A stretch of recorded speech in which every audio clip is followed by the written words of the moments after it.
नमस्कार दोस्तों, कैसे हैं। मैं उम्मीद करता हूँ आप लोग सब अच्छे होंगे। आप देख रहे हैं अपना यूट्यूब चैनल MS कंपटीशन 9456। आज दोस्तों हमारा जो सेशन है वो आधुनिक इतिहास का बहुत अहम सेशन है। जिस सेशन में बहुत सारे विद्यार्थियों को जो होती है बहुत सारा डाउट, बहुत सारी प्रॉब्लम और परीक्षा में लेकर यहाँ से बहुत सारे क्वेश्चंस।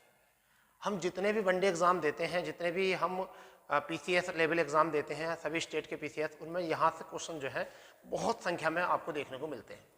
आप ऑब्जेक्टिव क्वेश्चन लगाइए और उन ऑब्जेक्टिव क्वेश्चन में आपको यहाँ से बहुत सारे डाउट क्रिएट होने वाले हैं। जिस क्वेश्चन को, जिस टाइप को आज हम कराते हैं, उन डाउट, उस जितने भी डाउट होते हैं वो सब हम आज क्लियर करने वाले हैं आपको।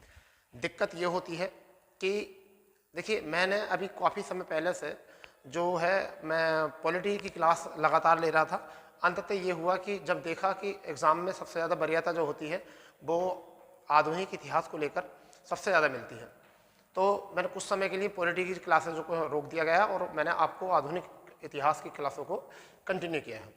और मेरी कोशिश रहेगी कि मैं आपको आसान भाषा में और एकदम सिंपल वे में मैं इस टॉपिक को पूरा कंप्लीट कराऊं, और जिसके लिए हम रोज़ आपको कंप्लीट डाटा देते हैं, अच्छा डाटा एनालिसिस करते हैं, और इसी क्रम को आगे बढ़ाने के लिए जितना भी हमसे हुआ है, जितना भी हम कोशिश कर रहे हैं, आपको आसान वे में बताने की, स्टोरी टाइप बताने की कोशिश कर रहे हैं।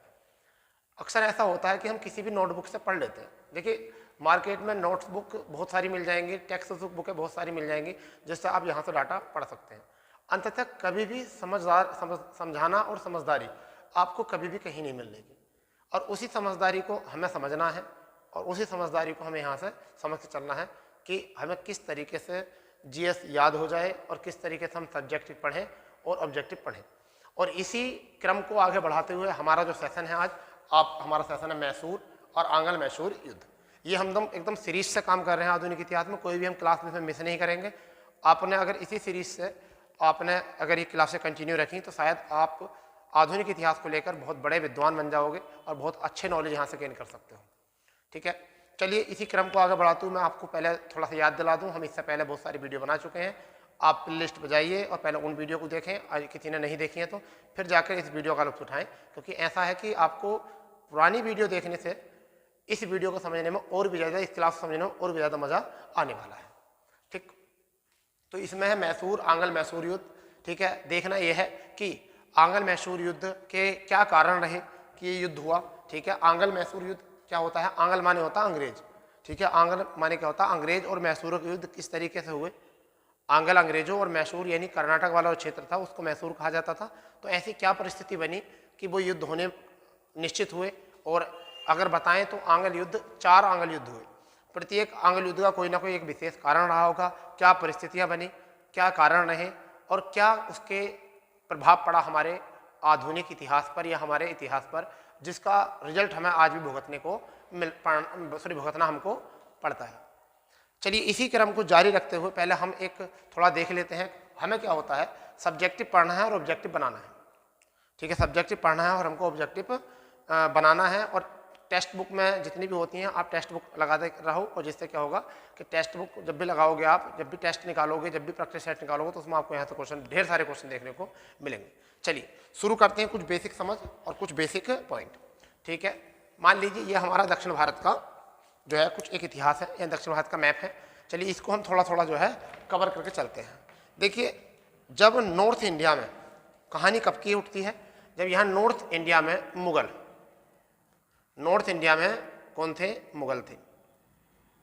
तो यहाँ पर एक वंश हुआ, मुगलों की सहायता से कि यहाँ वंश हुआ, जिसे हम क्या कह सकते हैं, जिसे हम कह सकते हैं विजयनगर और बहमनी।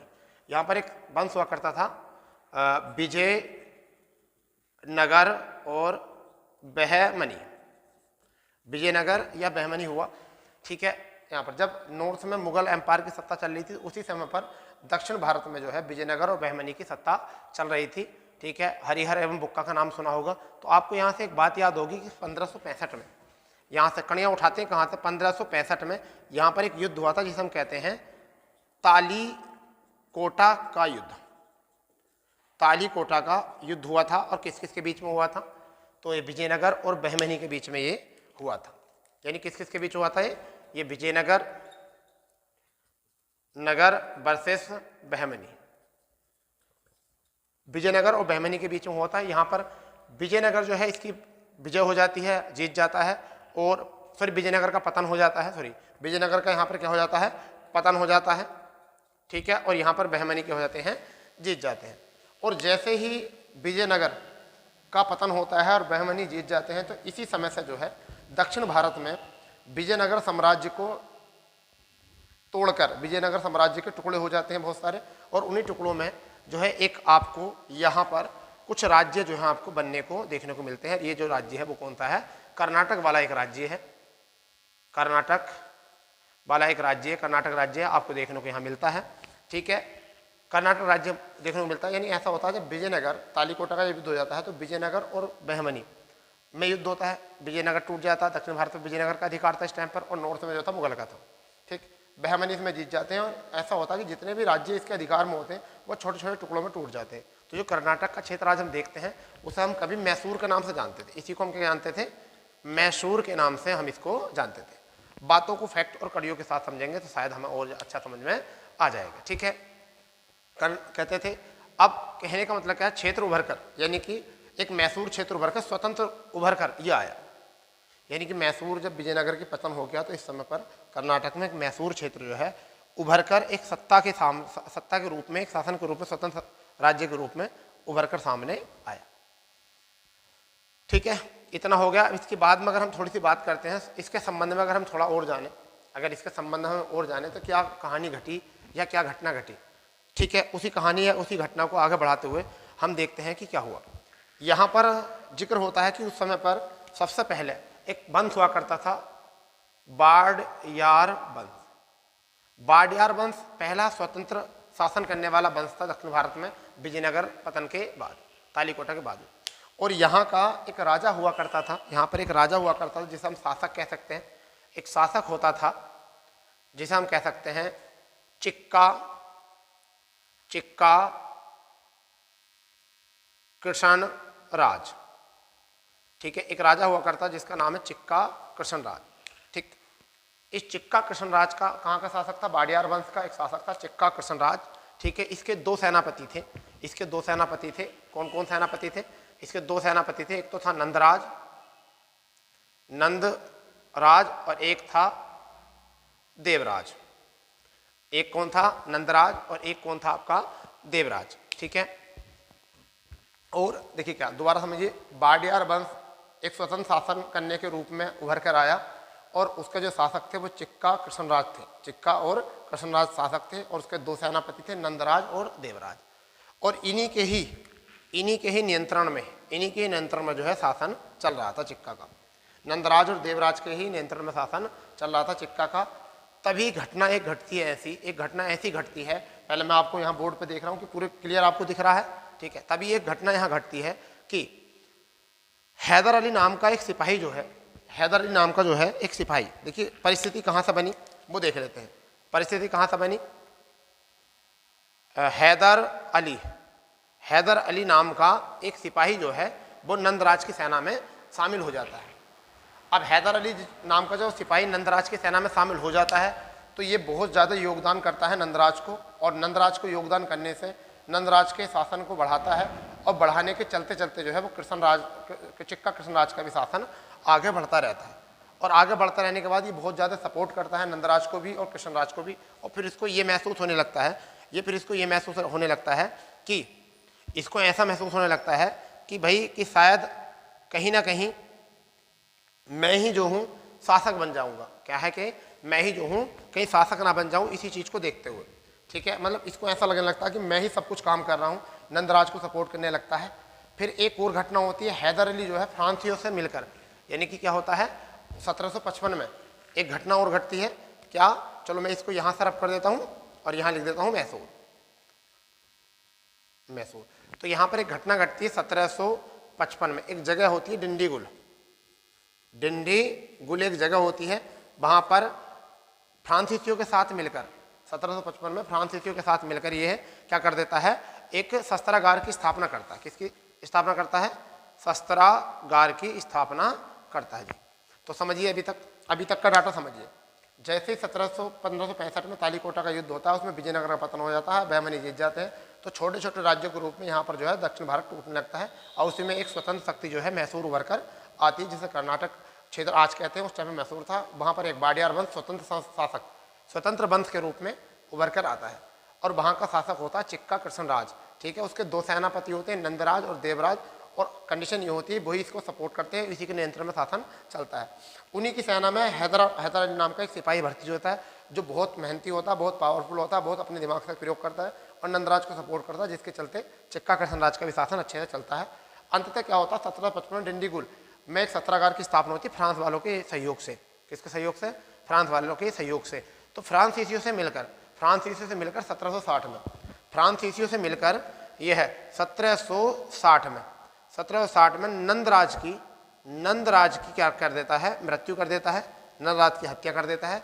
और इसी के बीच नंदराज की हत्या करने के बाद इसी के बीच जो है यह खुद को, नंदराज की हत्या करने के बाद यह खुद को जो है अपना हैदर अली को अपने ही शासक मान लेता है, यानी अपने आप को क्या मान लेता है, इसमें क्या मान लेता है, शासक मान लेता है, यानी अपने आप को क्या बना लेता है, शासक बना लेता है। ठीक है, शासक बना लेता है। इसी बीच में क्या घटना घटती है, ठीक है, कि ये शासक बन जाता है और जैसे ही शासक बनता है तो यहाँ पर जो है इस वाले क्षेत्र में हैदराबाद के निजाम आ जाते हैं। कहाँ से आ जाते हैं? हैदराबाद के निजाम आ जाते हैं। और ये वाला क्षेत्र जो है ये मराठा वाला क्षेत्र ये चिंतित रहते हैं। और सबसे ज़्यादा चिंतित जो होते हैं इस चीज़ को देखकर वो होते हैं अंग्रेज। कौन होते हैं? वो अंग्रेज होते हैं चिंतित। इधर हैदराबाद मतलब कौन हो गए हैं, हैदराबाद के निजाम चिंतित हैं, उधर मराठा चिंतित हैं और सबसे ज़्यादा चिंतित हैं अंग्रेज। अब अंग्रेज चिंतित क्यों हैं? अंग्रेज चिंतित इसलिए हैं कि अंग्रेज चाह रहे थे कि अपनी शक्तियों का विस्तार करने का दक्षिण भारत में, और हैदर अली और हैदराबाद के निजाम और मराठाओं की शक्ति जो है मैसूर ने अपना अधिकार बना लिया था। इस वजह से इनकी शक्तियाँ जो हैं वो दबती चली जा रही थी। ठीक, अंग्रेज इस वजह से चिंतित थे कि अंग्रेज दक्षिण भारत में इस वजह से शासन करना चाहते थे कि दोनों ही तटीय क्षेत्र थे और वह समुद्र मार्ग के रास्ते से ही अपना व्यापार बढ़ाना चाहते थे यहाँ पर। और इसी चीज़ को लेकर मराठा और हैदराबाद और अंग्रेजों के तीनों के साथ एक गुटबंदी होती है। क्या होती है? तीनों के साथ मिलकर एक गुटबंदी होती है और उस गुटबंदी में बात की जाती है कि कैसे न कैसे हैदर अली को यहाँ से समाप्त किया जाए। और उसी गुटबंदी को लेते हुए उसी गुटबंदी को चलते हुए जारी करते हुए सबकी मिसकोट के साथ, सबकी मिली भगत के साथ होते हुए 4 आंगल मैसूर युद्ध होते हैं। यानी कितने युद्ध होते हैं? आपसी युद्ध होने लगते हैं और उन युद्धों की संख्या होती है 4 आंगल मैसूर युद्ध। 4 आंगल मैसूर युद्ध होने शुरू हो जाते हैं और वो 4 आंगल मैसूर युद्धों में आपकी बात करते हैं। पहला मैसूर युद्ध में जो है वह हैदर अली की विजय हो जाती है, जबकि दूसरे मैसूर युद्ध में जो है हैदर अली की यहाँ पर क्या हो जाती है? मृत्यु हो जाती है। और जैसे ही हैदर अली की मृत्यु होती है 1782 में हैदर अली की मृत्यु होती है, उसी समय पर उसका पुत्र कौन? टीपू सुल्तान। उसका पुत्र टीपू सुल्तान जो है, टीपू सुल्तान शासक बन जाता है, यानी कि पुत्र। यानी कि कहने का मतलब यह है कि हैदर अली की मृत्यु जो होती है, हैदर अली की मृत्यु वो होती है 1782 में द्वितीय आंगल मैसूर में। कौन से युद्ध में होती है? द्वितीय आंगल मैसूर में इसकी मृत्यु हो जाती है। और इसी बीच में द्वितीय मैसूर युद्ध में ही हैदर अली, इसका ही पुत्र का टीपू सुल्तान द्वितीय आंगल युद्ध में अपने आप को शासक बना देता है। और अपने आप को शासक बनाने के बावजूद, ठीक है, इसके शासक कब बनता है? 1782 में। और इसकी जो मृत्यु होती है वो 1799 में इसकी मृत्यु हो जाती है। 1799 में इसकी मृत्यु हो जाती है और ये चौथे आंगल युद्ध में इसकी मृत्यु होती है। तो देखिए यहाँ से ऑब्जेक्टिव मिल जाएगा कि टीपू सुल्तान कब शासक बना? तो द्वितीय आंगल मैसूर युद्ध में। हैदर अली की मृत्यु कब हुई? द्वितीय मैसूर युद्ध में 1782 में। और 1782 में ही टीपू सुल्तान बन जाता है शासक और चौथे मैसूर युद्ध में जो है इसकी हो जाती है मृत्यु। ठीक है, इसी चीज़ को देखते हुए, इसकी कूटनीतियों को देखते हुए कुछ और बातें, यानी कि 4 मई को हुई थी इनकी मृत्यु, 4 मई 1799 को। इसी चीज़ को आगे रखते हुए नज़र में, कूटनीतियों को नज़र रखते हुए कुछ इसकी और बातें हैं जो हमें याद यहाँ पर रखनी है। ठीक है, चलो हैदर अली की देख लेते हैं। इधर थोड़ा सा टीपू सुल्तान को यहाँ देख लेते हैं। सबसे पहली बात ये कि इसके कामकाज को देखकर इन्हें इसे शेर ए मैसूर, शेर ए मैसूर कहा जाता था, शेर ए मैसूर कहा जाता था। पहली बात तो ये शेर ए मैसूर कहा जाता था। एक व्यक्ति थे थॉमस मुनरो, थॉमस मुनरो एक व्यक्ति थे, उन्होंने इसे क्या कहा था, अशांत राजा कहा था। क्या कहा था, अशांत शासक, अशांत शासक कहा था, अशांत शासक कहा था। ठीक है, अविश्वासी शासक कहा था। टीपू सुल्तान को यहाँ से क्वेश्चन आ जाता है, शेर मैसूर तो क्वेश्चन आया जाएगा। थॉमस मुनरो ने कहा था अशांत शासक, अविश्वासी शासक कहा था। ठीक है, अगर हम यहाँ से बात करें तो, और अगर दूसरी बात करें तो ये क्या था कि इन्होंने 1782 में, इन्होंने क्या था, टीपू सुल्तान ने 1787 में अपने आप को बादशाह घोषित कर लिया था। क्या घोषित कर लिया था, अपने आप को बादशाह घोषित कर लिया था। तो उधर देखा हमने हैदर अली और इधर देखा रहे हैं हम टीपू सुल्तान। तो इन्होंने क्या करा, अपने आप को बादशाह घोषित कर लिया और फ्रांसीसियों के साथ मिलकर इन्होंने जैकोबिन क्लब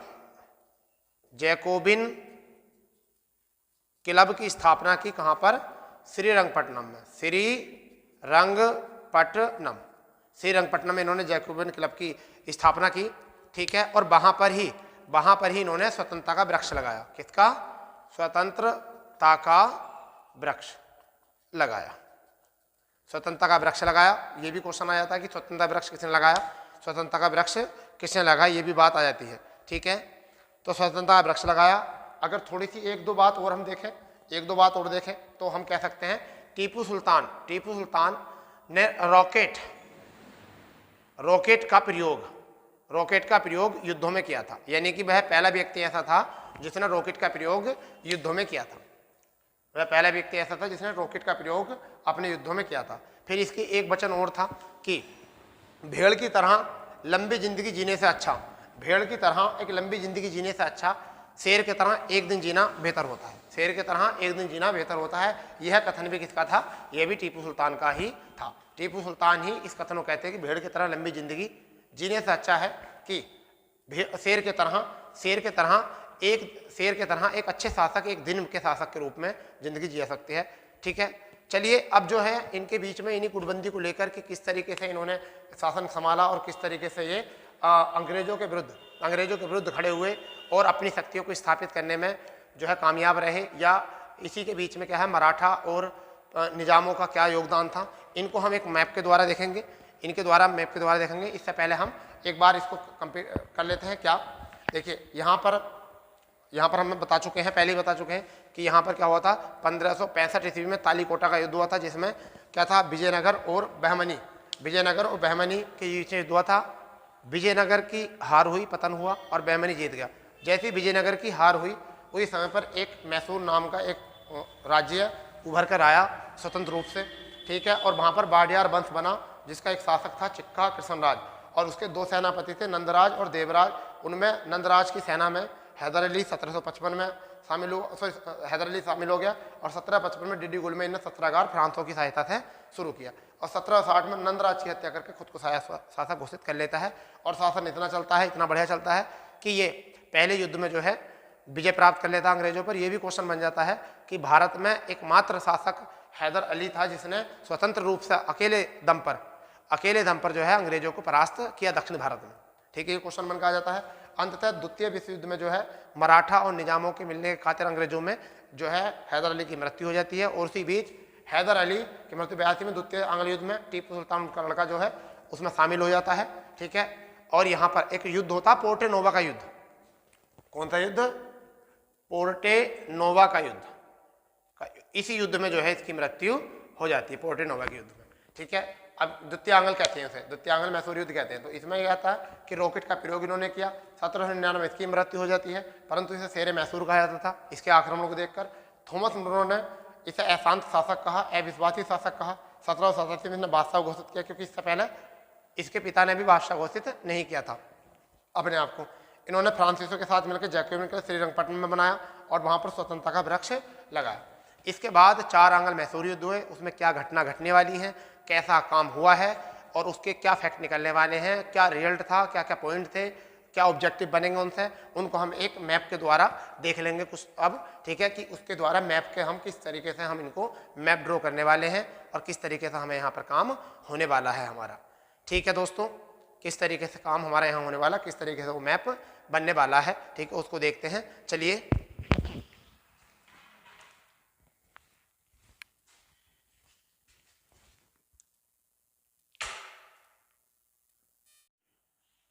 चलिए दोस्तों देखते हैं।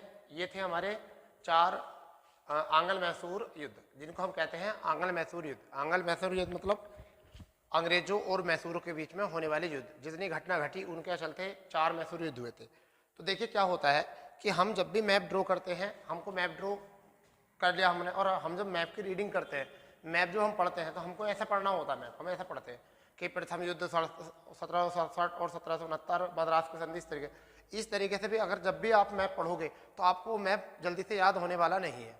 तो आपको जो याद रखना है वो किस तरीके से याद रखना है, तो एक एक बात हम पूरी करेंगे, किस तरीके से काम हुआ, बिल्कुल आसान वे में इसको समझाएंगे। क्योंकि ऐसा होता है ना, बिना मैप के, बिना बहुत बड़े बड़े युद्ध आप पढ़ते हो तो वो आपको याद नहीं हो पाते।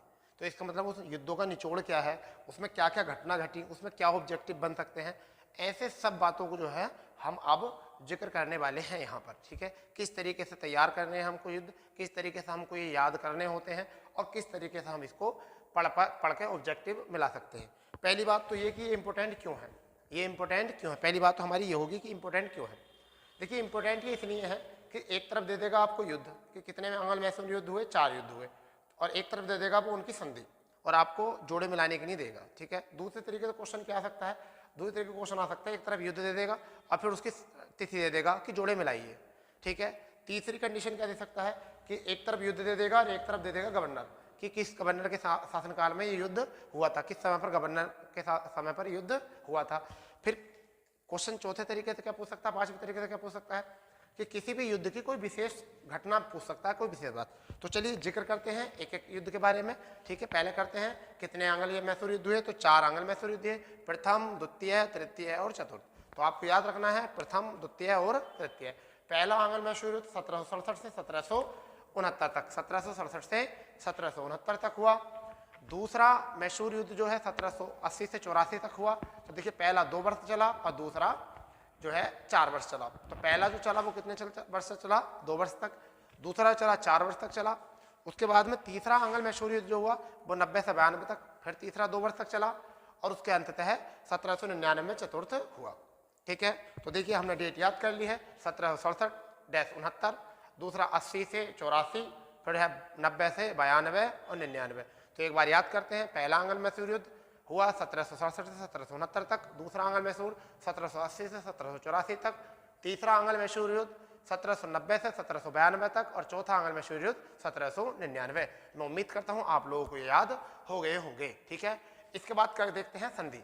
इसके बाद में देखते हैं संधि, कितनी संधि हुई, 3 संधि हुई। चौथी संधि क्यों नहीं हुई कि चौथी संधि में टीपू की हत्या हो गई थी, जिसके कारण जो है ये संधि नहीं हो पाई थी। ठीक है, अब देखिए क्या, पहली मद्रास की संधि, दूसरी मंगलोर की संधि और तीसरी श्रीरंगपट्टनम की संधि। याद करने का सबसे अच्छा तरीका है, इसको आप लिख दीजिए M, इसको लिख दीजिए M और इसको लिख दीजिए S, तो याद रहेगा MMS। ठीक है, क्या होता है कि MMS जैसी जो है आप ये देख रहे हो, तो इस तरीके से याद रखना MMS, ये एक ट्रिक है। अब बात आती है कि सर M 2 हो रहे हैं, तो छोटा M मद्रास और बड़ा M मंगलोर। ठीक है, छोटा मद्रास छोटा है तो पहला आएगा, मंगलोर जो बड़ा है तो बड़ा पहला आएगा, बाद में आएगा। तो M से मद्रास की संधि, संधि कब हुई, तो जिस समय युद्ध समाप्त होगा उसी समय क्या होती है, संधि समाप्त हो जाती है। ठीक है, संधि होती युद्ध की समाप्ति पर है। फिर दूसरा है मंगलोर की संधि कब हुई, 1784 में हुई। ठीक है, और तीसरी जो है श्रीरंगपट्टनम की संधि कब हुई, 1792। तो देख लीजिए इसके जो अवधि ये है, इसकी अवधि ये है और इसकी अवधि ये है, इस तरीके से हम इसको देख सकते हैं।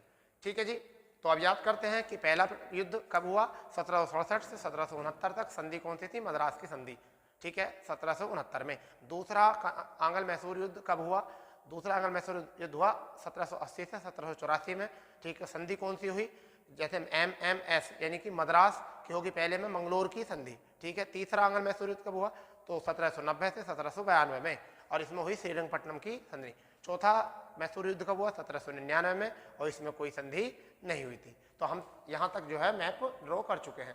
अब देखते हैं कि क्या परिस्थितियां बनी, क्या विशेष थी, क्या कारण थे। देखिए क्या होता है, प्रारंभ में अंग्रेज मराठा निजाम, यानी कि प्रारंभ में जब प्रथम युद्ध होता था, प्रारंभ में अंग्रेज मराठा और निजाम किसकी, मद्रास मतलब मैसूर की बढ़ती शक्तियों को, मैसूर की बढ़ती शक्ति को देखते हुए चिंतित थे तीनों लोग क्या थे, चिंतित थे कि हैदराबाद का जो हैदर अली है उसकी शक्ति बहुत विस्तार कर रही थी और बहुत बड़े क्षेत्र में फैल रही थी, ठीक है, बहुत बड़े रूप में आ रही थी। तो ये लोग सब चिंतित थे, अंग्रेज, हैदराबाद के निज़ाम और मराठा लोग। तो इन लोगों ने मिलकर एक मनगढ़ंत एक तरीके से मान के चलिए कि एक षड्यंत्र बनाया और उसके साथ कहा कि हम सब लोग संयुक्त रूप से जो है इसका सामना करेंगे। अंततः होता क्या है, हैदर अली जो है, अंततः हैदर अली जाकर मराठा और निजामों से मिलता है और उनको कुछ क्षेत्र देकर वादा करता है कि मैं उनको कुछ क्षेत्र दूंगा, जैसा कि मराठों को मराठा क्षेत्र दे देगा और हैदराबाद को हैदराबाद वाला क्षेत्र दे देगा उनको। और जब उनको कुछ क्षेत्र देने की बात करते हैं तो वो अंग्रेजों का साथ छोड़ देते हैं, जिससे क्या होता है, अंग्रेजों की शक्ति जो है वो क्षीण होने लगती है।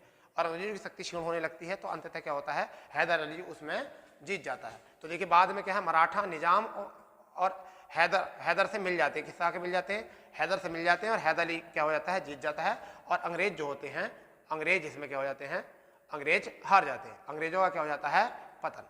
अंग्रेजों का क्या हो जाता है, अंग्रेज यहाँ हार जाते हैं, ठीक है।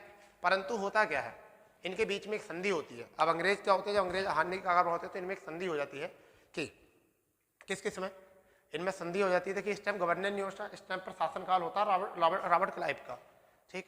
अब इनके बीच में संधि होती है और वो संधि क्या है समझिए उसको, वो संधि क्या होती है, अंग्रेज और मतलब मैसूर के जो हैदर अली उनके बीच में संधि होती है कि जब कोई भी किसी पर आक्रमण करेगा, कोई बाह्य शक्ति, तो अंग्रेजों पर अगर वो आक्रमण होगा तो मैसूर जो है वो उसके सपोर्ट करेगा, ठीक है। और मैसूर पर अगर कहीं से आक्रमण आएगा, कहीं से आक्रमण होगा तो हैदर अली जो है, जो अंग्रेज हैं हैदर अली की सहायता करेंगे।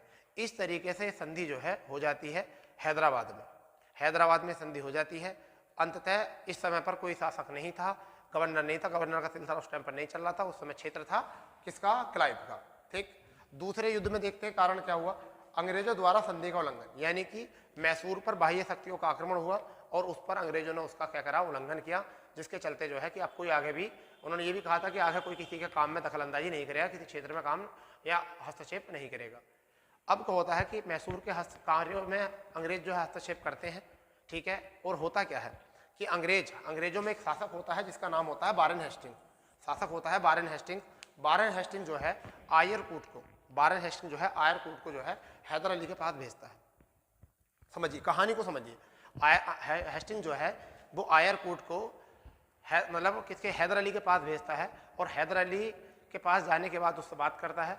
और जब बात से पता चलता है कि हैदर अली तो उनकी बात नहीं मानने वाला है, परंतु उसके जो साथ के मराठा और निजाम है, शायद उनकी नज़र में या उनको देखकर उसे लगा कि ये लोग हमारे साथ शामिल हो सकते हैं, और वह एक कूटनीति के चलते, कौन, आयरकूट और कूटनीति, याद रखना है इस तरीके से, आयरकूट और कूटनीति के चलते बेटा क्या होता है कि वो मतलब हैदराबाद के निजाम और मराठों को अपने गुट में शामिल कर लेते हैं।